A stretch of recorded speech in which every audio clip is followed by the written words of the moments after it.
Hey guys, how y'all doing? Good morning, good evening, good afternoon to all those around the world. Welcome back to another Pokemon Unite video featuring your boy Gengar here, coming through the jungle. We're playing through Master Rank. We're having a good time. We're playing a couple games with the boys before everybody, disperses and goes out and goes try to eat dinner and stuff. Have normal human stuff. You know what I mean? But the question of the day, right? Why is it that Gengar got buffed and everybody, their brother and the grandma, is still saying this Pokemon's trash? Am I missing something? I mean, again, you're talking to somebody who's going to be biased, playing Gengar, right? But I still want to hear people's feedback. I still want to know what y'all think. Like, I don't get it. Every Gengar player that comes to watch my channel, watches my content, and what have you, they sit here and be like, oh my god, this is so amazing, blah, blah, blah, blah, I climbed to XYZ rank playing Gengar now, I feel pretty good with him. But then, everybody else out there, people that don't play Gengar, or anybody and everybody who makes tier lists, for instance, nobody thinks Gengar is relevant. Why is that? I don't get it. I'm just not seeing it. For some reason, for me, like personally, I think this Pokemon is absolutely, god tier. I think he's really, really good. I think that he has one of the highest skill caps in the game. One of the, not the, but one of the highest skill caps in the game. Especially depending on what build, it doesn't matter what build set you're playing. X or Sludge Bombers or Dream Eater Shadow Ball. They're both relatively difficult, right? At the end of the day, y'all can sit here and say you can just spam this button and do damage. It's necessarily not like that. Because at the moment that you mess up, or the moment you dive in and they eject button out of your hex, what happens? You don't cool down, bro. You can't do nothing. They're gonna beat you up. You know what I mean? And if you're running Dream Eater Shadow Ball, if you're not getting picks before Zapdos, if you're not getting picks at Zapdos, if you're not getting picks at Bees, at Dreadnought, at Rotom, you're useless, right? I mean, you got to land those abilities to do damage. And I think that's where the skill cap comes in when you're playing Dream Eater and Shadow Ball, right? But still, the Pokemon got a 20% increased damage overall. And I'm seeing him more, like I am. I know you guys are too. We're seeing him more often. But was it enough? Was the buff enough to push Gengar out of C and D tier in like 90% of people's tier list? Was it enough? I don't know. I'm not sure. I think it's going to take a little bit more for the community to get behind Gengar and see like this Pokemon's actually really, really good. Instead of seeing people just jump on a bandwagon who didn't play Gengar before and be like, wow, Gengar's busted. You know what I mean? But still though, I think at the end of the day, he does well for what he's supposed to do. And I get it. We have, what, like 5 speedsters in the game? We have Gengar, Talonflame. We got a couple other ones that are relevant.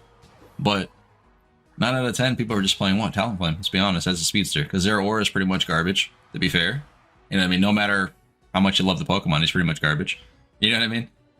There's not very many good speedsters in the game, right? We have like, that's the lowest category of Pokemon that we have right now. And I think we need some more. We're getting a Azumarill coming up, who's an all-rounder. And mark my words, that Pokemon's going to be extremely strong 1v1 top lane. Saying it now. Why? Because his passive ability called Huge Power, if that's what it's going to be called per se, allows him to crit when he's in a 1v1 situation. Think about it. He's going to be super strong up there in that top lane. Like, y'all want to complain about Lucario all the time. At the end of the day, he got nerfed. So the office, he's just like, hey, we finally did something about Lucario, stop complaining. Like, let's be fair. By the way, I got you up there, buddy. We took down that Greninja like no big deal. Easy peasy. Get out of here, Pikachu. But, like I said though, I think this Pokemon is super strong. Even in these competitive plays, when it comes up on April, when we're doing, what do you call it, the qualifiers and stuff, trust me, we're going to see some more Gengars than we normally do. We're going to see a lot more Gengars. I don't know how a lot of teams are going to perform with him, you know what I mean? I don't know. Because think about it. We had a team go through qualifiers and stuff. Well, we were watching it yesterday, right? Nemesis. Who were they playing? Decidueye. Okay? Think about all the bashing, all the banter, all of the naysayers out there that say Decidueye is garbage. Think about it. But yet, here's Nemesis playing Decidueye. Now, you can sit here and say, well, they were playing in the qualifiers, they were a good team, blah, blah. It's not even like that, though. The dude plays Decidueye. The team was playing Decidueye to counter Duraludon, per se. You know why? Because Decidueye, being an attacker, he doesn't necessarily have to step up into that range of Duraludon's damage. His Dragon Pulse. He doesn't have to get in range. Why? Because he has Spirit Shackle. who can generally 1 to 2 shot most squishies. You know what I mean? Being at a safe distance. Now, we're not going to necessarily say Decidueye is great in solo queue, no, because he's not. But playing certain Pokemon in a team in which plays around that Pokemon, you know, like i.e. Decidueye, i.e. Gengar, stuff like that, I think certain Pokemon shine more. But it just feels a little off because, like I said, everybody and their brothers just says Gengar, Decidueye. We got Crustle. It's all trash, right? Let's be fair. But then you have those really, really good players who play these Pokemon at a super high level.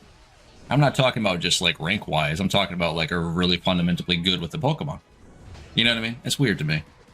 But we have the other conversation in Pokemon Unite where how you say we have a little bit of Pokemon, right? We don't have a giant roster of selection when it comes to Pokemon currently, right? That just means even if they didn't nerf Lucario, right? Generally speaking, in a 1-1-3, Lucario was the one that went top lane. Now, again, you know how some Pokemon get buffed and some Pokemon get nerfed and other Pokemon come up in, like, relevance? You know what I mean? Think about it.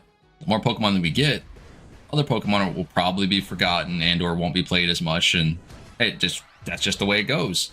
So other Pokemon will get relevant when it comes to other lanes and jungle, all that sort of thing. So even right now, even though everybody complained, everybody did, myself included, about Lucario, for instance, we're still going to get new Pokemon. Other Pokemon are going to come through the jungle. Other Pokemon are going to do better than Gengar in the jungle. You know what I mean? We don't have that many Pokemon just yet. To sit here and pick and choose, oh, this Pokemon is best. You got to have this Pokemon on your team to win. You know what I mean? It's weird. But either way, come on. You got this. You got this. I believe in you. Eldegoss for the steal. Come on. You got this. God must be playing Eldegoss right now. Come on. Come on. Come on. Come on. Ooh. Let's go. That's my boy. But either way, dude, I want to go ahead and let y'all know there is going to be an update to the channel, a new update for my YouTube channel, in which there will be featuring new content on this channel coming up here very, very, very soon. Actually, as we speak, I have a couple different games rendering and uploading right now. We have the new Kirby Forgotten Land coming through my channel. Should be here tomorrow, give or take.